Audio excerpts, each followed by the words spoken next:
Mga kababayan, aking taus-pusong pasasalamat sa lahat ng mga Pilipino na sumusuporta at nagmamahal kay dating Pangulong Rodrigo Duterte.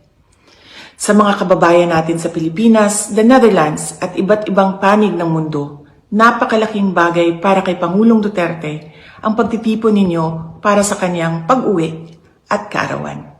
Maraming salamat at napapagaan nito ang mga hamon na hinaharap niya ngayon.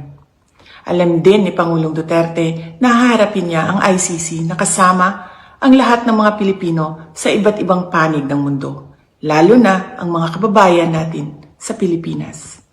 Sa kanyang pagdiriwang ng kanyang 80th birthday, huwag nating kalimutan na ipagdasal sa Diyos na sana ay biyayaan pa siya ng mas magandang kalusugan at mas mahabang buhay. Hilingin din natin sa Diyos na sana ay makauwi na agad si Pangulong Duterte sa Pilipinas. Ang ating mga pagtitipon ay nagpapatunay ng lakas, tapang at paninindigan ng mga Pilipino. Sana ay magpatuloy din ang inyong suporta at pagmamahal sa ating dating Pangulo hanggang sa darating na halalan ng ating mga senador.